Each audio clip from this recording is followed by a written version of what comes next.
I'm Gareth from Pile Cameras, and today we're talking about macro lenses and why everyone should have a macro lens in their kit bag. Now, I love using these to shoot all kinds of different B-roll, all kinds of different photography, not just macro photography, and that's one of the big misconceptions about macro lenses.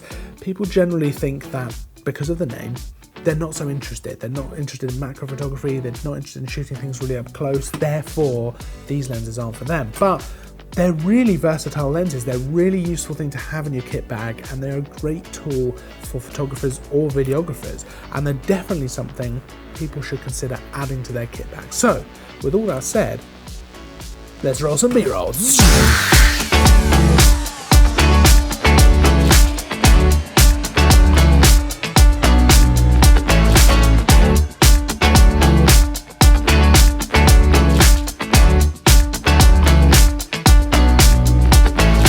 So all of that was shot on a macro lens, this one, the Canon 100mm 2.8L lens, and it is a lovely, lovely lens.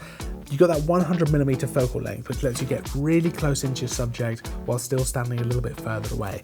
Combine that with the close focusing distance and the 2.8 aperture, you've got a killer combination that allows you to get some really cinematic results in video or in photographs. You can get some really nice out of focus background elements in there as well. Now, it's image stabilized, which means that I was able to shoot that whole thing handheld, which is such a time saver and just means your workflow is so much better. The speed you can turn things around is just amazing. And that's a really handy thing to have in a lens. I always look out for that in a lens. That is a great option. The close focusing distance also means you can get nice and close into your subject, still retaining all the details, still got all the crispness. And with the 2.8 aperture, having that background just completely blurred out looks so good, looks so nice and cinematic and just perfect for video, but also for photographs as well. So in terms of stills, they're actually really versatile. You can use them for all kinds of different photography. So for example, they're great for food photography. You can get right into the food, get all the detail, get the color, get some of that steam coming off the food. Oh, it looks so good. Or you can pull slightly further back. You've still got that 100mm focal distance. You've still got the 2.8 aperture. So you can pull back, get a more complete shot of the food, and still get a really, really nice shot. All of that is also true for product photography, where you can get in for the detail, or you can pull further out for a wider shot and a more complete shot of the product. They even make for a really decent portrait lens. Combine the long focal length with the 2.8 aperture, and you've got a really crisp, isolated subject with a nice blurred background. Lovely, lovely finished product. And that's really handy if you didn't bring a portrait lens, or you forgot to, or you didn't think you'd be shooting portrait and now you need one. It's a great option. It's a really versatile lens. Now, obviously, they're designed with macro photography in mind. And basically what that just means is they're able to focus really close. They're able to basically get you nice and close into small things and make them seem really big. And I've got to say, if you've never tried macro photography, if you've thought, that's not really for me, I don't want to shoot a flower or a bug, and I would totally understand that, because when you think of macro photography, often you might think of shooting a flower up close or an insect up close. And a lot of people have already done that, and sometimes it can feel a little bit like retreading other people's waters. It's actually exactly how I felt when I first tried out macro lenses. I wasn't so keen.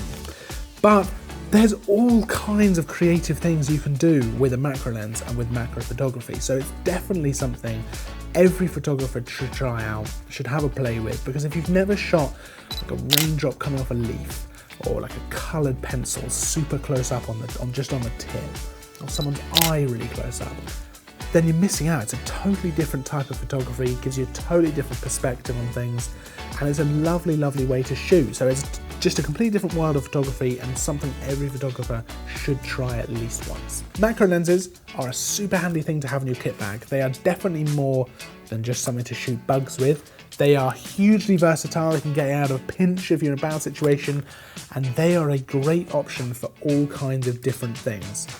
Definitely one to consider adding to your kit bag if you don't have one. Definitely one to have a play with if you can. Now, if you have any questions about the lenses at all, pop them in the comments below and we'll get back to you as soon as we can. If you have any interesting ways you've used macro lenses before, not for macro photography, I'd love to hear about it.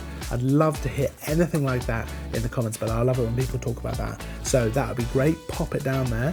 If you liked the video, hit the like button, make sure to subscribe, and as always, Thanks for watching.